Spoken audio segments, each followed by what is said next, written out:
സഹോദരന്മാരെ, നമ്മൾ ഏറ്റവും ഒരു കഠിന പരീക്ഷണത്തിലൂടെയാണ് കടന്നു പോകുന്നത്. അതായത് നമ്മുടെ നാട്ടിലെ ടെമ്പറേച്ചർ ഓരോ ദിവസവും കൂടിക്കൊണ്ടിരിക്കുന്നു. അൽഹംദുലില്ലാ 2 ദിവസമായി അതിൽ ചെറിയൊരു മാറ്റമുണ്ടെങ്കിൽ പോലും ഇനിയും മെയ് അവസാനം വരെ നമുക്ക് എത്താനുണ്ട്. ഈ ഒരു സന്ദർഭത്തിൽ ചൂട് കൂടിക്കഴിഞ്ഞാൽ ശ്രദ്ധിക്കേണ്ട ചില കാര്യങ്ങൾ, പ്രത്യേകിച്ച് ഈ ചൂട് ആരെ ബാധിക്കുന്നു എന്നുള്ളതാണ്. ഏറ്റവും കൂടുതൽ ഈ ചൂട് ബാധിക്കുന്നത് പുറംജോലി ചെയ്യുന്ന, പ്രത്യേകിച്ച് നമ്മുടെ നാട്ടിലിപ്പോൾ ഇന്നത്തെ കാലത്ത് ഏറ്റവും കൂടുതൽ ഇത്തരം ജോലികൾ ചെയ്യുന്നത് അന്യരാഷ്ട്രങ്ങളിൽ നിന്ന് വന്ന സഹോദരന്മാരാണ്. എന്നാൽ പോലും നമ്മുടെ നാട്ടിലെ ആൾക്കാരും എന്ത് ചെയ്യുന്നുണ്ട്, ഇത്തരം ജോലിയിൽ ഏർപ്പെടുന്നുണ്ട്. അപ്പോൾ ഇവരെ ഏറ്റവും കൂടുതൽ ശ്രദ്ധിക്കേണ്ട ചില കാര്യങ്ങൾ പറയാനാണ് ഈ സാഹചര്യത്തിൽ ഓർമ്മിപ്പിക്കുന്നത്. നമുക്ക് ഏറ്റവും കൂടുതൽ മാറ്റം വരുത്താവുന്നതാണ് ടൈമിൽ എന്ത് ചെയ്യാം, നമുക്കൊരു മാറ്റം വരുത്താം. നമുക്ക് നമ്മുടെ ജോലികൾ നേരത്തെ തുടങ്ങാൻ ശ്രമിക്കുക.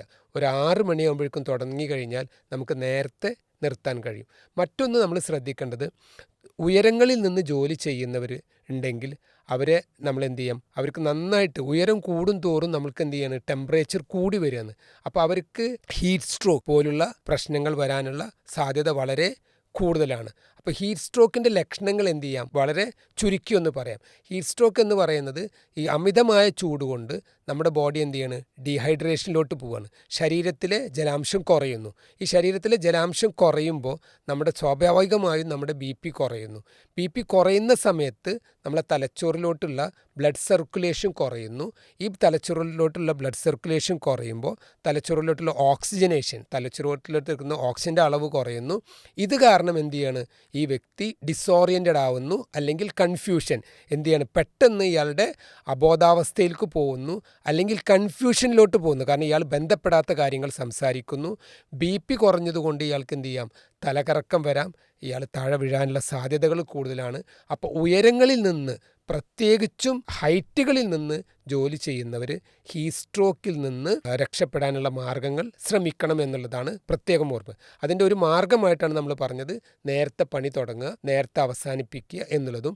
ഈ സമയത്ത് തന്നെ ധാരാളം വെള്ളം കുടിക്കാൻ നിങ്ങൾ എന്ത് ചെയ്യരുത്, മറക്കരുത്. പ്രത്യേകിച്ച് ഉയരങ്ങളിൽ നിന്ന് ഇറക്കുമ്പോൾ അവർക്ക് എന്ത് ചെയ്യാം, വെള്ളം കിട്ടാനുള്ള സാധ്യതകൾ കുറവാകും. അപ്പോൾ ധാരാളം വെള്ളം കുടിക്കാൻ എന്ത് ചെയ്യണം, ശ്രദ്ധിക്കണം. ഇനി ഇങ്ങനത്തെ ഒരു സാഹചര്യത്തിൽ ഒരാൾ അവിടുന്ന് വീണു എന്ന് വിചാരിക്കുക, അല്ലെങ്കിൽ പെട്ടെന്ന് ഹീറ്റ് സ്ട്രോക്ക്, നമ്മൾ എന്ത് ചെയ്യണം എന്നുള്ളതാണ്. എന്ത് ചെയ്യുക, ഇയാൾ എത്രയും പെട്ടെന്ന് തണലിലോട്ട് കൊണ്ടുപോകുക. തണലിലോട്ട് കൊണ്ടുപോയി ഒരു മാവിൻ്റെ അടിയിലോ അല്ലെങ്കിൽ എന്തെങ്കിലും മരങ്ങളുടെ അടിയിലോ എന്തെങ്കിലും ഷെയ്ഡിൽ കെടുത്തുക. ഈ ഷെയ്ഡിൽ കെടുത്തി കഴിഞ്ഞ് എന്ത് ചെയ്യാം, നമുക്ക് നന്നായിട്ട് വീശി കൊടുക്കാം. വീശി കൊടുക്കുമ്പോൾ എന്ത് ചെയ്യും, സ്വാഭാവികമായും സ്വെറ്റിങ് കുറയും, വിയർക്കുന്നത് കുറയും. ഉടനെ തന്നെ നമുക്ക് എന്ത് ചെയ്യാം, ഇയാളെ നല്ലൊരു തണുത്ത തുണിയിൽ എന്ത് ചെയ്യാം, പുതപ്പിക്കാം. അല്ലെങ്കിൽ തുണി ഇട്ടിട്ട് അതിൻ്റെ മുകളിൽ എന്ത് ചെയ്യാം, നല്ല തണുത്ത വെള്ളം ഒഴിച്ചു കൊടുക്കുക.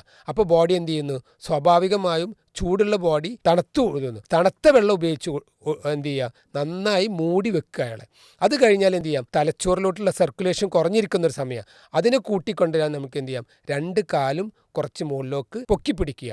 ഇത്രയും കാര്യങ്ങൾ ചെയ്ത് കഴിയുമ്പോൾ തന്നെ എന്ത് ചെയ്യാം, ഒരു 90% ഈ സ്ട്രോക്ക് ബാധിച്ച ആൾ ഇതിൽ നിന്ന് തിരിച്ചു വന്നേക്കാം. ഇനി വരുന്നില്ല എങ്കിൽ തീർച്ചയായും നമ്മൾ എന്ത് ചെയ്യണം, എത്രയും പെട്ടെന്ന് അടുത്തുള്ളൊരു ഹോസ്പിറ്റലിൽ എത്തിക്കണം. കാരണം ഈ ഹീറ്റ് സ്ട്രോക്ക് എന്ന് പറയുന്ന കാര്യങ്ങളൊക്കെ വളരെ പ്രിവെൻറ്റബിളാണ്. എത്രയും പെട്ടെന്ന് നമുക്ക് എന്ത് ചെയ്യാൻ, അതിലെ ചികിത്സകൾ കൊടുത്തു കഴിഞ്ഞാൽ അതിന് നമുക്ക് എന്ത് ചെയ്യാം, റിക്കവർ ചെയ്യാൻ പറ്റുന്ന കാര്യങ്ങളാണ്. അപ്പോൾ ഇങ്ങനൊരു വ്യക്തിയെ കണ്ടു കഴിയുമ്പോൾ നമ്മൾ എന്ത് ചെയ്യണം, എത്രയും പറഞ്ഞപ്പോൾ ഈ പറഞ്ഞ കാര്യങ്ങൾ ചെയ്ത് അതിൽ ഇമ്പ്രൂവ്മെൻറ്റ് വരുന്നില്ലെങ്കിൽ എത്രയും പെട്ടെന്ന് ഹോസ്പിറ്റലിലേക്ക് എത്തിക്കാൻ ശ്രദ്ധിക്കണമെന്ന് സൂചിപ്പിച്ചുകൊണ്ട് എൻ്റെ വാക്കുകൾ അവസാനിപ്പിക്കുന്നു. അസ്സലാമു അലൈക്കും വറഹ്മത്തുള്ളാഹി വബറകാതുഹു.